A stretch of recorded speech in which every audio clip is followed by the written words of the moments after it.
وارزقني عملا صالحا. السلام عليكم ورحمة الله وبركاته. الحمد لله رب العالمين وبه نستعين على أمور الدنيا والدين والصلاة والسلام على أشرف الأنبياء والمرسلين سيدنا ومولانا محمد وعلى آله وصحبه أجمعين. Bapak Ibu dan aku yang dirahmati oleh Allah Subhanahu wa taala, pertama kita bersyukur kepada Allah Subhanahu wa taala atas segala nikmatnya sehingga kita semua bisa berwajah, bisa bersama-sama hadir di sini dalam rangka untuk mengajar beribadah kepada Allah Subhanahu wa taala. Mudah-mudahan segala amal ibadah kita senantiasa diterima oleh Allah Subhanahu wa taala. Salawat serta salam mudah-mudahan tetap tercurahkan kepada junjungan kita Nabi besar Muhammad sallallahu alaihi wasallam, kepada para keluarganya, para sahabatnya dan seluruh umatnya. Mudah-mudahan kita termasuk umatnya yang istiqomah menjalankan sunnah-sunnah. Amin ya rabbal alamin. Alhamdulillah, kita sampai di maqalah yang kedua dari bab Ats-Tsulatsy. Bagi Bapak Ibu yang megang kitab bisa dibuka di halaman 9, tepatnya di pertengahan halaman. Wal maqalatu tsaniyatu. Bismillahirrahmanirrahim. Ila hadratin Nabi Mustafa Muhammadin sallallahu alaihi wasallam wa mu'allif hadzal kitab sya'uli ilaihumul Fatihah.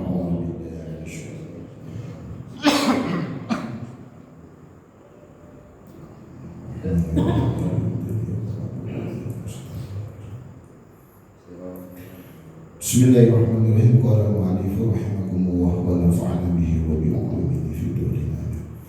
Wal maqalatu tsaniyatu, dan nasihat yang kedua. An Abi Bakr Siddiq radhiyallahu anhu, dari sahabat Abu Bakar As-Siddiq radhiyallahu anhu, sahabat Nabi yang sangat-sangat istimewa. Kata beliau, salasun la tudraku bi thalathin. 3 perkara tidak bisa dicapai dengan 3 perkara. Ay thalathu khisalin la tutlabu bi thalathati asya'a. yakni 3 hal tidak akan bisa diperoleh dengan 3 perkara. Yang pertama, al-ghani bil munah, yaitu kaya hanya dengan berangan-angan. Al-ghani bil munah, kaya atau ingin kaya tapi hanya berangan-angan, hanya membayangkan saja, tidak mau bergerak, tidak mau kerja keras. Bidhamil mimi jamu maniyatun ay fala yasulu al-ghani bil amani bal bil ismati minallahi ta'ala. Huruf muna bidhamil mimi, mimnya itu diharokati dhamma, ya. Jamak dari lafaz maniyatun ay fala yasulu al-ghani, yakni yang dimaksud dengan al-ghani bil muna yaitu rasa ingin kaya. Hal yang tersebut fala yahsulu, tidak akan bisa diperoleh bil amani, hanya dengan berangan-angan. Nah, ini yang perlu kemudian bisa kita pelajari. Kita bahas dulu dari nasihat yang pertama, ya. Artinya dari 3 hal tidak bisa dicapai dengan 3 hal. Ya, yang nomor 1 kaya, yaitu hanya ingin kaya saja, tapi kemudian modal hanya berangan-angan, hanya kebayang, seandainya saya kaya, saya ingin kaya, aduh kalau saya tuh kaya sebut, tapi tidur terus, ya. Tapi hanya terlentang, nganggur, tidak mau berusaha, tidak mau kerja keras. Nah, ini yang menjadi perhatian kita. Nasihat dari sahabat Abu Bakar yang pertama, kaya dengan angan-angan itu tidak akan mungkin bisa terjadi. Maka bisa kita ambil pelajaran dari makalah pertama ini, kalau kita pengen kaya harus kerja keras, wajib kerja keras. Dengan cara Ya tentu sesuai dengan profesinya masing-masing. Sebagai guru berarti ngajarnya harus keras, harus betul-betul semangat dalam mengajar. Sebagai pengusaha, sebagai karyawan, sebagai apapun profesinya harus tangguti kerja keras kalau ingin berhasil apa yang diinginkan. Bapak Ibu rahmati Allah Subhanahu wa taala, sebelumnya mengutip firman Allah dalam Al-Quran itu, wa idh qala rabbuka lil malaikati inni ja'ilun fil ardi khalifah qalu ataj'alu fiha man yufsidu fiha wa yasfiku dima'a wa nahnu nusabbihu bihamdika wa nuqaddisu lak qala inni a'lamu ma la ta'lamun. Ingatlah ketika Tuhanmu berkata kepada malaikat, wa idh qala rabbuka lil malaikati inni ja'ilun, sesungguhnya aku menjadikan khalifah di muka bumi. Kemudian malaikat ataj'alu fiha may yufsidu fiha wa yasfiku dima', apakah engkau ya Rabb menjadikan khalifah orang-orang yang may yufsidu fiha, dan merusak bumi itu, bahkan menumpahkan darah. Dan kami selalu memujimu, wa nahnu nusabbihu, bertasbih, bihamdika, memujimu dan mengagungkanmu atau mensucikanmu.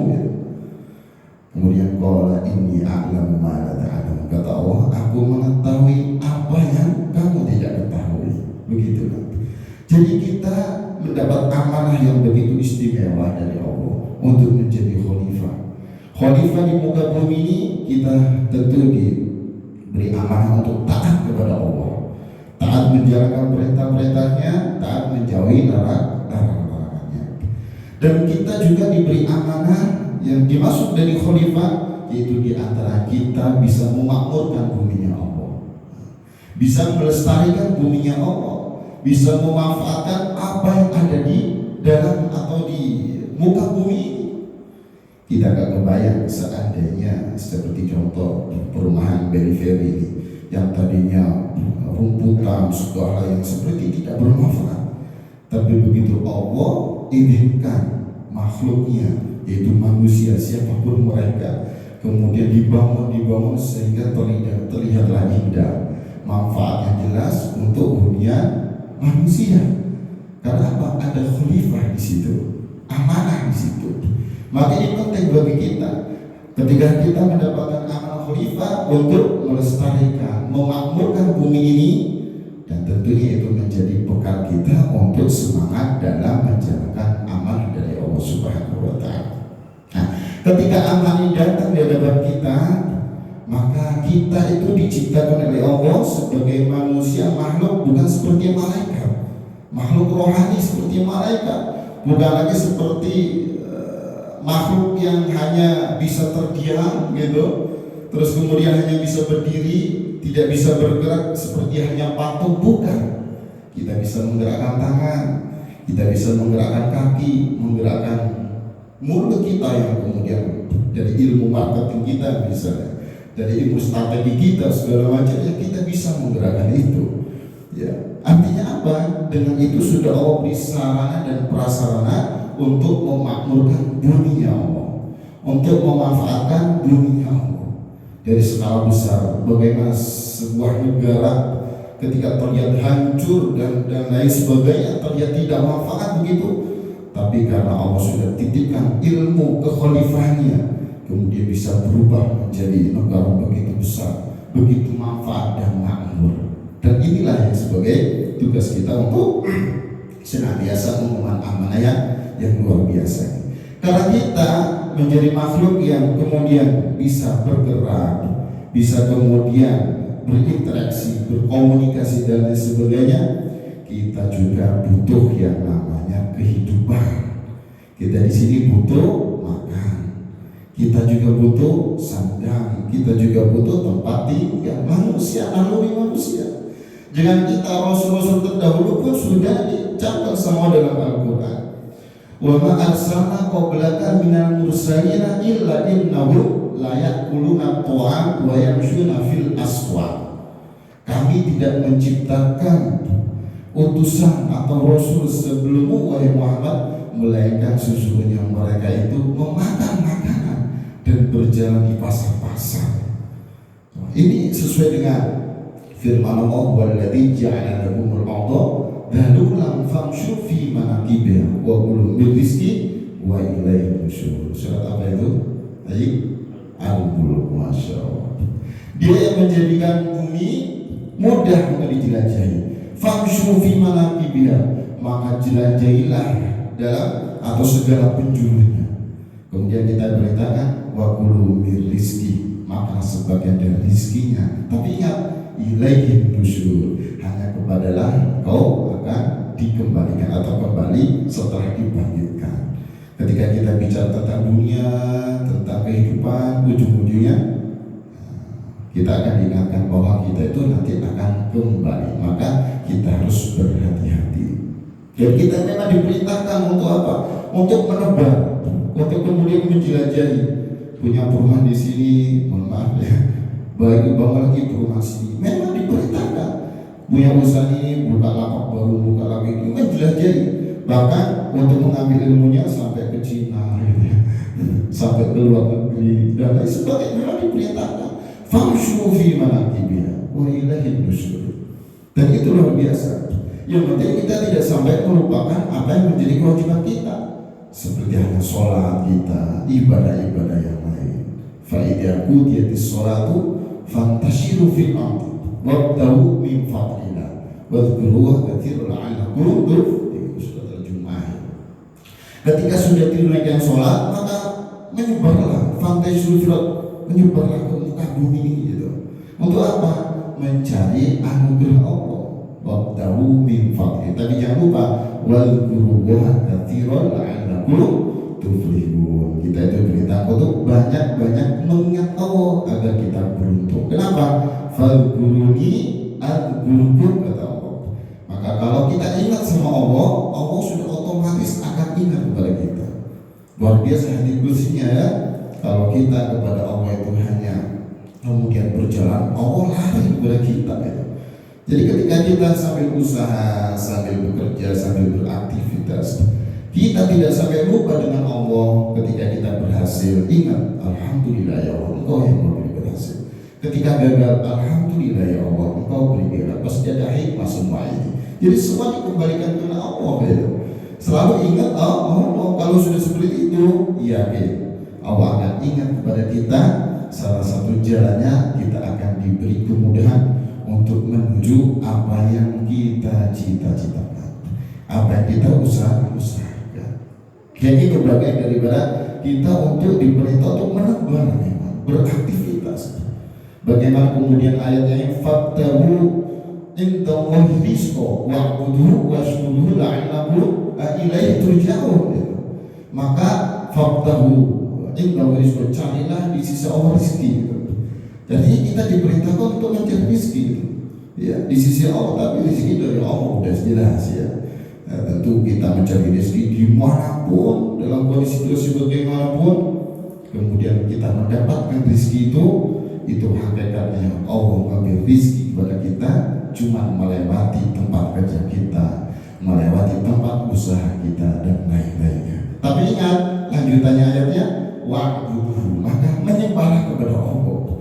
Jangan hanya sekedar kita beraktivitas mencari apa yang kemudian menjadi tugas kita untuk mencari nafkah, tapi kemudian kita lupa dengan ibadah kepada Allah.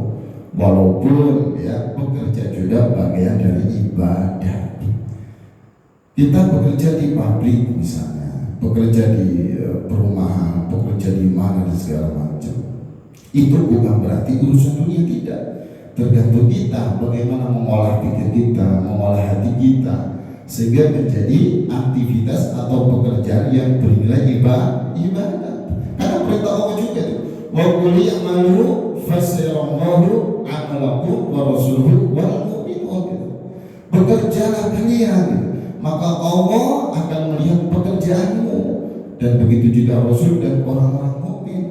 Artinya apa? Kita harus yakin dan seyakin-yakinnya bahwa setiap pekerjaan kita dipandang terus sama Allah, dilihat terus, bahkan disaksikan. Nanti ketika kemudian ada masalah yang akan ditampakkan semua apa yang kita lakukan, kita bekerja, ternyata kita ini dengan menipu gitu. Ternyata kita iringi dengan membohongi, mencuri barangkali, atau mungkin bisa lagi merampok sampai membunuh itu. Allah selalu mengawasi kita. Itu perintah, tapi ingat kita harus tahu. Maka syariatlah kemudian yang mengatur cara untuk kita interaksi, cara kita untuk bermuamalah, cara kita untuk kemudian berdagang, dan semua sudah diatur oleh syariat. Maka ingat bahwa Allah, Rasul, dan orang-orang mukmin selalu mengawasi pekerjaan kita. Bagian daripada ibadah, waktunya jangan lupa kemudian kita terus beribadah kepada Allah. Waktunya sholat, waktunya zikir, waktunya ibadah. Ya, washkur lahu ilahi turja'un. Dan jangan lupa juga bersyukur kepada Allah. Ini penting. Ya, bersyukur dalam kondisi situasi bagaimana pun. Nah, ini yang mungkin harus kita perhatikan. Karena pada umumnya orang bersyukur itu apabila mendapatkan keuntungan. Apabila kemudian mendapatkan hal yang kemudian menjadikan dia senang, baru bersyukur. Tapi kalau kemudian mendapatkan suatu hal yang membuat dia naluri manusia gelisah, gagal katanya, rugi, atau kemudian bangkrut, baru dia akan setidaknya akan kecewa, begitulah ya. Ya, tidak lagi kemudian bersyukur, tapi perintahnya bersyukur. Apapun kondisi situasinya, tetap bersyukur. Karena yang menjadikan kita berhasil adalah Allah, yang menjadikan kita gagal juga adalah Allah. Yang penting kita bekerja, beraktivitas, berusaha sesuai dengan ketentuan Allah. Itu yang paling penting. Yang penting kita sudah bekerja secara halal, secara ini sudah sesuai dengan aturan Allah dan Rasulnya, aman. Kalaupun kita gagal, itu pasti ada hikmah yang besar.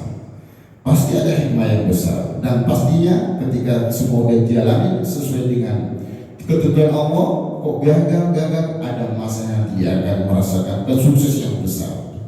Kalau kata ya, Pak Haji dulu, ingat ketika saya mulai belajar dulu jualan nasi kebuli, ya, banyak belajar dari beliau. Ustaz, kira Pak Haji masih ingat? Saya ingat betul. Saat orang sukses itu sudah melalui banyak fase lika-likunya, tidak wujud sukses tapi sudah mengalami banyak kegagalan. Luar biasa, ternyata benar juga begitu ya. Nah, kemudian ketika semuanya ditutup, ternyata hikmah tutup itu barulah mulai ada santri. Ternyata barulah mulai ada aktivitas dan lain-lain sebagainya ya. Dalam hal ini yaitu dakwahnya ya. Bukan berarti kan gak kerja, tidak, sama. Kalau saya bilang kerja, tapi ke Allah kerjanya. Bukankah kita mengopein Quran, mendakwakan Al-Quran, kemudian mengajarkan anak-anak untuk Al-Quran, untuk berakhlak ibadah?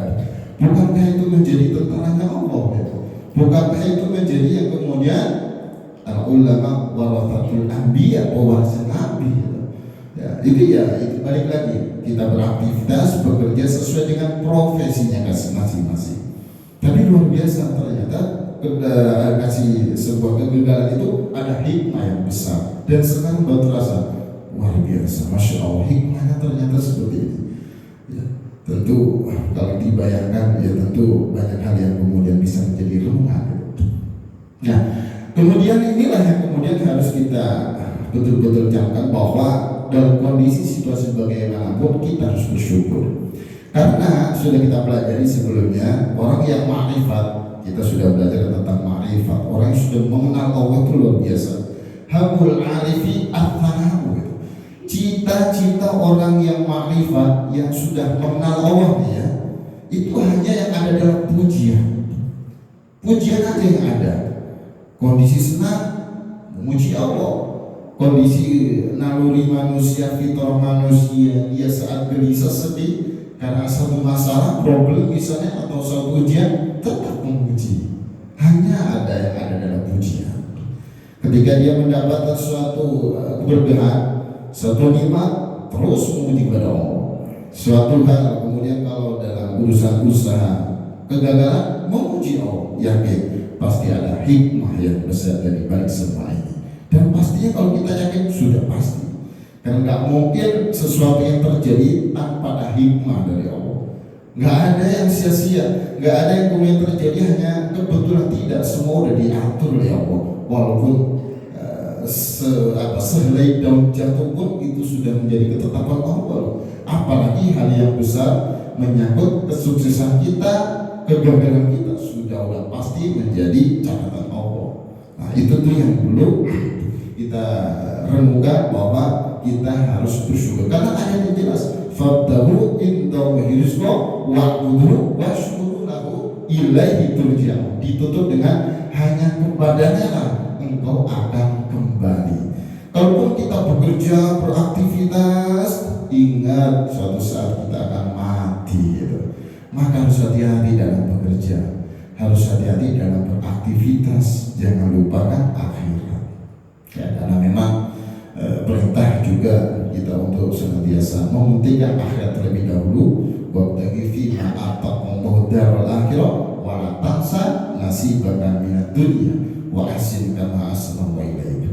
Jadi carilah pahala negeri akhirat, itu perintah buat kita ya. Tapi itu wala tansa nasibaka minad dunya wabtaghi fima ataqallahu darul akhirah, carilah pahala negeri akhirat dari anugerah yang diberikan kepadamu. Ketika kita kaya, berarti bagaimana untuk mencari akhirat dengan banyak beramal, banyak bersedekah, banyak membantu orang, banyak kemudian dan lain-lain lah gitu. Ketika kita dikasih kedudukan, pangkat, maka dengan pangkat itu, jabatan itu, bagaimana kita bisa mendapatkan akhirat dengan aturan dan segala macamnya. Ketika mendapatkan hal yang lain, ya yang terlihat seperti kita anugerah yang sifatnya dunia, tapi kemudian kita menjadikan sebagai sarana untuk mendapatkan akhirat. Tapi kita diingatkan juga wala tansa nasibaka minad dunya. Luar biasa. Allah itu sangat perhatian bagi kita gitu ya. Jangan lupakan bagianmu di dunia gitu. Artinya kita juga bukan berarti kita kemudian Allah menciptakan kita wa ma khalaqul jinna wal insa illa liya'budun. Aku tidak menciptakan jin dan manusia hanya untuk ibadah. Terus kemudian kita ya sudah, saya di masjid terus dikir, sholat 24 jam. Bukan itu. Bukan itu. Justru itu yang kemudian menjadi pertanyaan. Bagaimana sahabat Umar bin Khattab yang begitu tegasnya ketika beliau setelah selesai sholat, terlihat kelompok orang yang lagi bersemayam di masjid dengan berdoa, dengan zikir, terus pokoknya bermunajat sama terus berhenti. Ditanya, ternyata alasannya tawakal dan berdoa kepada Allah. Langsung dibantah, maka dibentak sama Allah. Jangan sekali-kali engkau malas bekerja begitu. Dengan memohon ya Allah limpahkan rezeki, limpahkan anugerah kepadaku, sedangkan engkau tahu langit nggak akan menurunkan hujan emas dan perak. Teriak dibentak yang Umar. Sahabat Umar kok mulai tegas, yang tegas. Bukan berarti kita menjalankan ibadah kemudian di masjid, terus profesi kita yang harusnya sebagai pekerja kok malah ya sudah saya nggak kerja sebagai di masjid terus sedikit baca Al-Quran terus tidak sesuai itu. Profesi kita sebagai ini sebagai pengusaha ya sudah saya di masjid aja dikit. Nah lain kalau ceritanya kita sudah membangun dari awal, membangun sistem dan lain-lain sebagainya. Kemudian kita sudah tinggal mengontrol, tinggal mengolah, nah itu sudah mulai terkait strategi dan lain sebagainya. Kita tinggal ibadah, tinggal kemudian menerima laporan. Tapi prosesnya kan jauh dari awal membangun sampai kemudian tinggal zikir terus, ibadah terus, itu prosesnya sangat jauh ya. Kalau kita bertanya mungkin yang adanya ya seperti Pak Jarko, Pak Agus, ya Pak Mordala, ini Bapak Ibu semuanya lah ya, di sini pasti memahami tentang hal itu. Itu proses sangat jauh. Artinya apa? Kita itu memang diperintahkan untuk banyak bekerja keras, dan Rasulullah sudah menyontohkan ya. Rasulullah itu luar biasa. Bagaimana kerja keras beliau, padahal itu beliau saat itu mau calon menjadi Rasul, bahkan khatamun Nabi gitu ya, bahkan menjadi manusia termulia di muka bumi. Itu pun mengembala kambing, dan itu bukan kambingnya sendiri, kambing dari penduduk Mekah. Dia mendapatkan upah, itu Rasulullah. Belum lagi usia 12 tahun beliau diajak berdagang oleh pamannya. Itu Rasulullah loh. Artinya apa? Islam mengajarkan kita bukan untuk malas-malasan, untuk mengajarkan kita kerja keras yang begitu luar biasa. Bagaimana Nabi Musa menjadi buruh 8 tahun, buruh kambing, mengembala kambing, menjadi syarat dinikahkan dengan putri katakanlah majikan Nabi Musa. Kalau dalam Al-Quran qolat ahaduma itu qolat ahaduma kemudian ya abati astid qala ya ahaduma agak lupa tuh ya abati istajirhu inna khayra man istajirhu. Jadi maksudnya itu ketika Nabi Musa kemudian mengembala kambing dan lain seterusnya, begitu kemudian ada di antara anak dari majikannya ini kemudian berkata, wahai ayahku, jadikanlah dia pekerja kami gitu. Ya, sesungguhnya yang paling baik orang itu menjadi pekerja itu yang kuat dan percaya, qawiyul amin begitu. Jadi yang kuat dan percaya. Artinya Nabi Musa sudah mendapatkan pujian yang luar biasa, ya, karena kekuatannya, karena kepercayaannya sudah amanah. Ketika itu barulah kemudian itu menjadi satu syarat dinikahkan kepada putri, salah satu putri dari orang tersebut. Artinya apa? Nabi Musa aja sampai berjuang bekerja keras 8 tahun menjadi buruh, luar biasa. Jadi apapun pekerjaan kita itu sesuai dengan takdir kita gitu. Kita juga nggak boleh kemudian saya kok kerjanya begini ya, sedangkan dia kok enak seperti itu. Itu sudah menjadi takdir kita. Makanya tadi itu harus tetap kita bersyukur kepada Allah.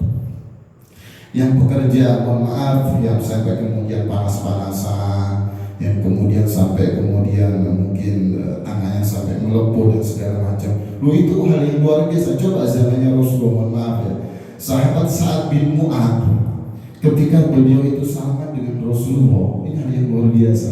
Terus kemudian terlihat tangannya kasar, kering, bahkan kehitam-hitaman seperti terbakar, atau mungkin bahasa hadisnya itu saking hitam-hitamnya seperti kena panasnya, panas sinar matahari gitulah. Saking kemudian ada riwayat mengatakan melepuh dan lain sebagainya. Nah, ada satu lagi kemudian sampai menyembunyikan tangannya di hadapan Rasulullah karena banyak kemudian yang terluka dan lain sebagainya. Kemudian ditanya, Aisyah, kenapa tanganmu itu? Wahai Rasul, tanganku ini karena aku pakai untuk mengolah tanah dengan cangkul itu, sehingga tanganku seperti ini, mengolah tanah dengan cangkul itu untuk menafkahi keluargaku yang sudah menjadi tanggung jawabku. Serta Rasulullah mengambil tangan tersebut, dicium oleh Rasulullah. Apa kata Rasulullah? Inilah tangan yang tidak akan pernah disentuh oleh api neraka. Luar biasa. Begitu hebatnya ketika kemudian kerja yang luar biasa, niatnya untuk mencari Allah dengan menjalankan perintah Allah untuk bekerja, ya, karena punya tanggungan menafkahi keluarga, tapi semua itu diperuntukkan untuk mencari ridhonya Allah. Tapi apa yang kemudian terjadi? Rasul cium, inilah tangan yang gak akan pernah disentuh ya api neraka. Begitu luar biasa. Jadi gak bisa diremehkan pekerjaan apapun kita itu. Pekerjaan yang terlihat kita itu hina gitu ya, seperti dan lain-lain gitu. Apakah kemudian terlihat kita kerjanya itu enak gitu, kalau bahasa orang umumnya gitu ya. Padahal yang penting kita kerja halal, yang penting kita kerja sesuai aturan Allah dan Rasulnya, sudah selesai. Kita menjalankan masalah rezeki. Sekali lagi bukan karena pekerjaan. Banyak orang bekerja tapi juga akhirnya banyak hutang, banyak. Banyak orang bekerja yang akhirnya juga uangnya terus habis, banyak kemudian orang yang kemudian kerjaannya biasa saja tapi ternyata malah berkah, banyak ya. Tapi pada intinya itu yang menjadi perhatian kita, bahwa kerjaan apapun yang kita alami kita harus bersyukur kepada Allah Subhanahu wa Ta'ala. Apapun pekerjaan kita, yang penting kita niatnya untuk menjalankan perintah Allah, untuk mencari ridhonya Allah Subhanahu wa Ta'ala. Nah, terus kemudian ada satu riwayat ketika ada seseorang yang berjalan melewati tempat Rasulullah. Terus kemudian sahabat, ya Rasul, andai kata pekerjaan orang tersebut itu tergolong sebagai jihad fisabilillah, sungguh lebih baik wahai Rasul. Terus Rasul menjawab, kalau dia bekerja itu untuk menghidupi anak-anak yang masih kecil, dia adalah fisabilillah. Kalau dia bekerja seperti itu untuk menghidupi kedua orang tuanya yang sudah renta, dia fisabilillah.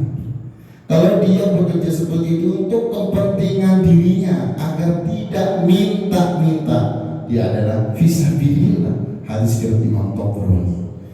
Jadi ini menjadi perhatian kita bahwa bekerja itu fisabilillah ternyata dianggap sebagai jihad fisabilillah, kita bekerja. Jadi ini menjadi hal yang luar biasa ya. Yang penting kita bekerja itu orientasinya tentang dunia gitu. Tapi kita harus mencari akhirat, itu yang terpenting. Tidak ada sebatas nyari uang, mengenyangkan perut, kemudian mencari kebahagiaan di dunia, maksudnya untuk keluarga, mau kesana sini. Bukan intinya untuk mencari dunia saja itu. Tapi tidak hanya sebatas itu. Orientasinya harus yaitu untuk akhirat. Ya kenapa? Karena itulah yang kemudian dianggap sebagai aktivitas pekerjaan yang bernilai ibadah. Wa ma khalaqtul jinna wal insa illa liya'budun. Jadi aku tidak menciptakan jin dan manusia melainkan agar mereka beribadah kepadaku. Walaupun kita seperti halnya kita berangkat ke kantor, berangkat ke tempat kerja kita, tapi kita yakinkah bahwa kita bekerja itu ternyata dinilai ibadah oleh Allah gitu. Karena semua itu ya tergantung innamal a'malu binniyat. Bagaimana kemudian kita yang punya keinginan tujuan yang luar biasa lebih daripada itu. Kalau saya bekerja, saya berusaha, saya kemudian menjadi kaya raya, saya akan lebih bermanfaat di dunia. Wah, itu lebih luar biasa.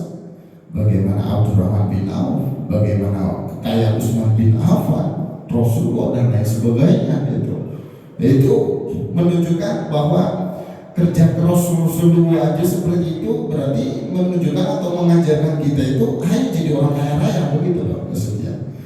Nabi Musa yang begitu, ini satu contoh saja. Padahal Nabi Ibrahim bagaimana kemudian ketika beliau menyamar jadi masyarakat biasa, kemudian menjadi buruh gitu kan.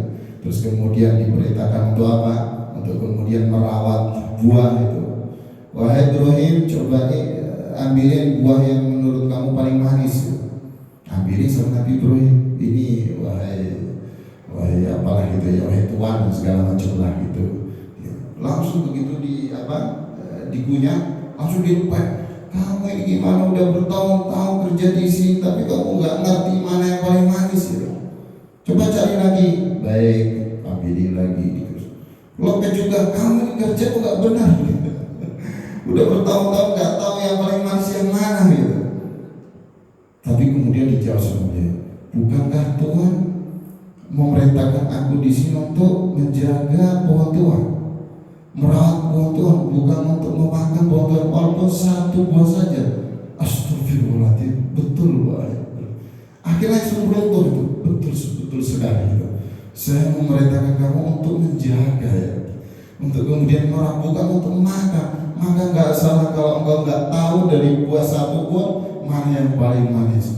Maafkan aku wahai Ibrahim. Luar biasa, begitu mendidiknya untuk senantiasa beraktivitas bekerja yang amanah, yang jujur, kemudian menjadi orang yang besar. Dan itu kan menjadi perhatian buat kita. Nah, kemudian bagaimana ini yang kemudian yang kita betul-betul pelajari bahwa kita itu memang dilarang sama sekali untuk berpangku tangan, apalagi kemudian mau minta-minta, apalagi untuk pribadi dan lain sebagainya. Lain cerita kemudian untuk membangun masjid ya, terus kemudian ada donatur yang bantu segala macam, itu lain cerita ya. Tapi pada intinya kita diperintahkan untuk semangat dalam beraktivitas, semangat dalam bekerja. Nah, kemudian bagaimana agar kita itu dimudahkan sama dalam urusan pekerjaan kita? Kita harus banyak bantu orang, itu salah satu kuncinya. Kalau kita banyak bantu orang, Allah akan bantu urusan kita. Sudah jelas ya. Kalau dalam satu hadis, man yassara ala musirin yassarahu fid dunya wal akhirah. Maka kita dapat bonus 2 tuh.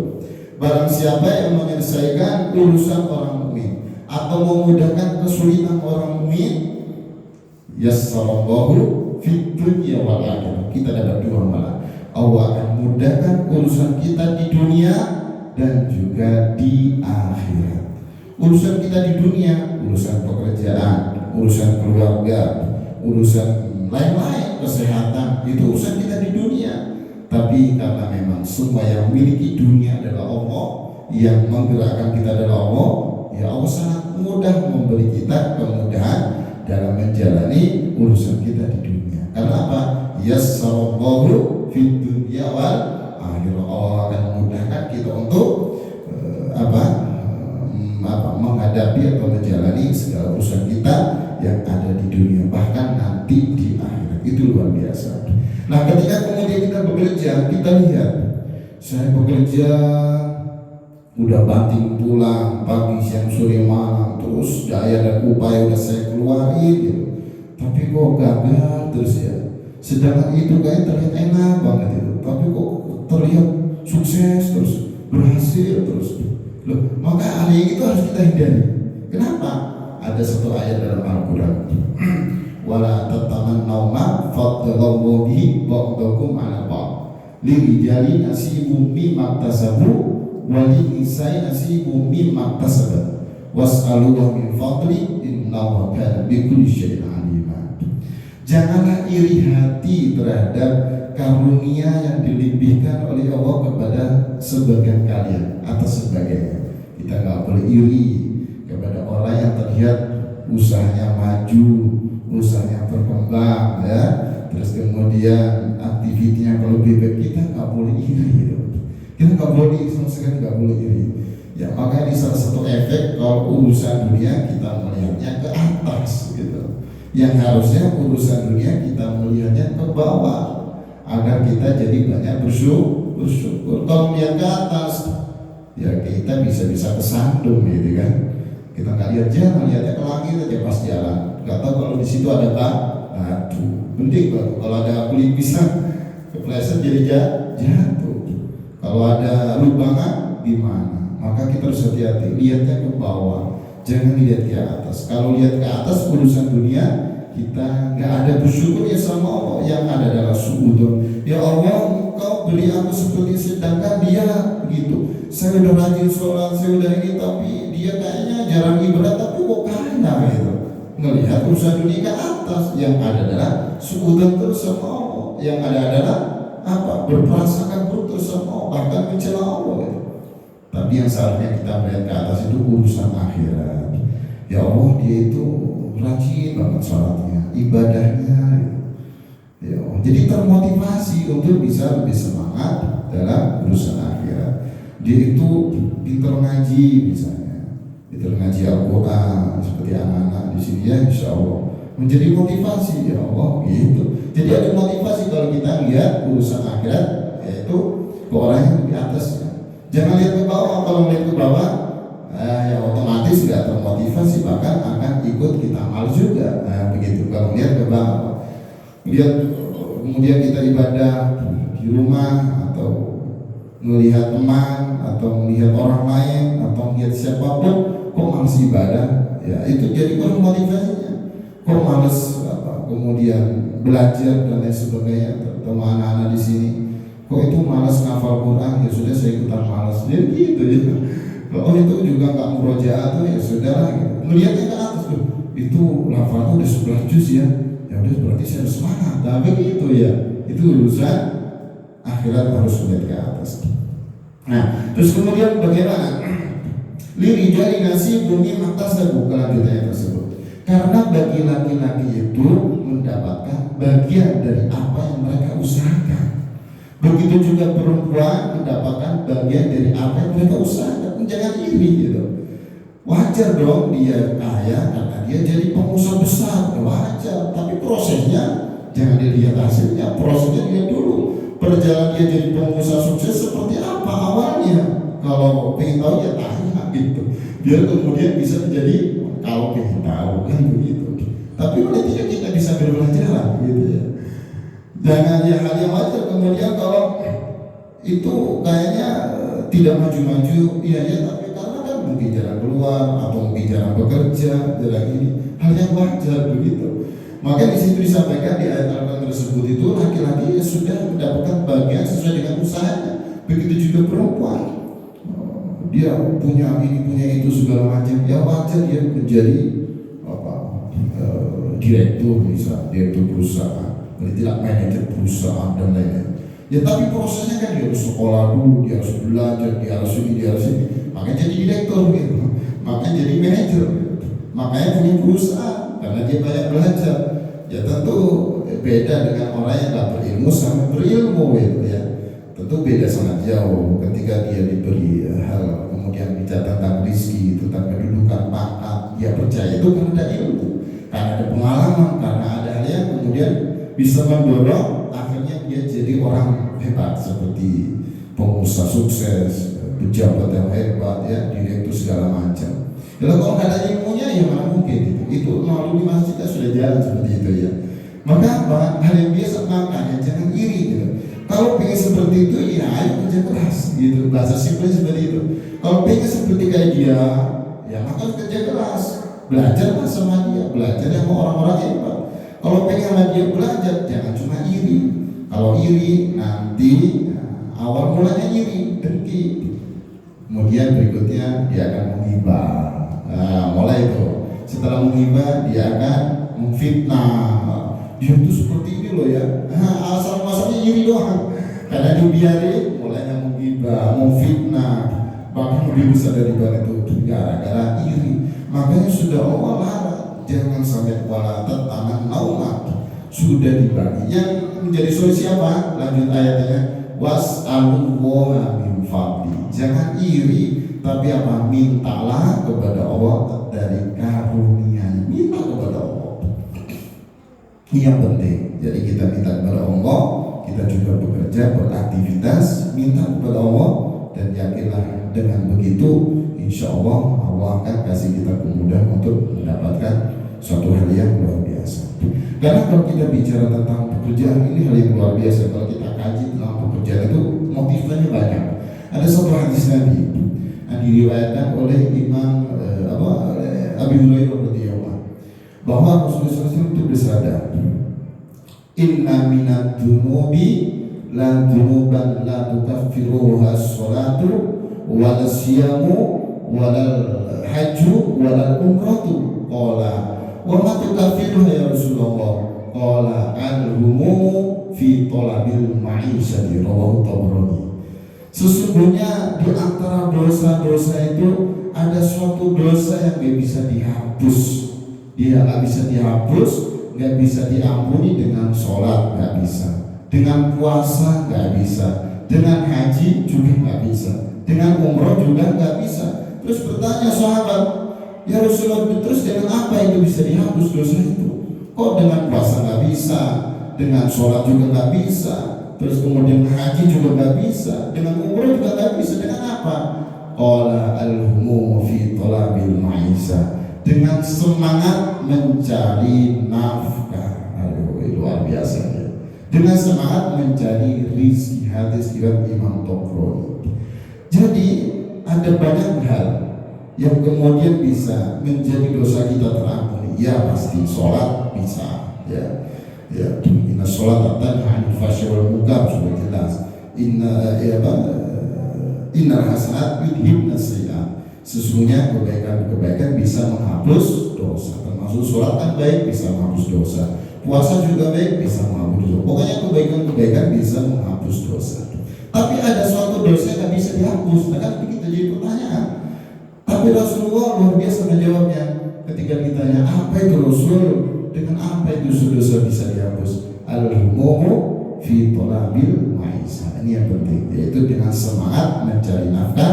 Ternyata itu yang bisa menghapus dosa yang tadinya nggak bisa dihapus dengan sholat, dengan puasa, dengan haji, sekalipun dengan umroh, tapi hanya bisa dihapus dengan semangat mencari nafkah, mencari rezeki. Nah, dengan begitu ini mudah-mudahan menjadi motivasi. Ini baru satu satu hal, insya Allah atau perkara berikutnya kita bahas di pertemuan berikutnya yang bisa kita ambil kesimpulan bahwa kata Abu Bakar Siddiq 3 perkara itu tidak bisa diperoleh dengan 3 perkara.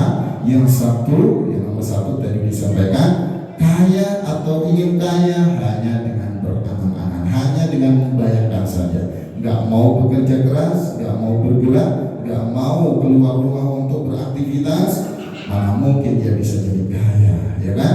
Maka kalau kita ingin kaya harus kerja keras bagi tulang. Insya Allah dengan begitu, yang penting kita kuatkan iman takwa kita, Allah akan menentukan yang terbaik bagi kita. Wa ma tasyauna illa ayyasha'allahu rabbul alamin. Kalian tidak akan mendapati sesuatu kecuali apabila dikehendaki oleh Tuhan semesta alam.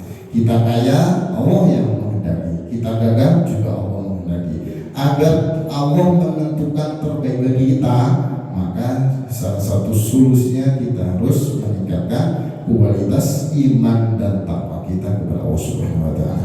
Mungkin itu yang bisa disampaikan, kurang lebih mohon maaf. Mari kita tutup dengan hamdalah dan doa kafaratul majlis. Alhamdulillah alamin. Subhanakallahumma wa bihamdika asyhadu an la ilaha illa anta astaghfiruka wa atubu ilaik.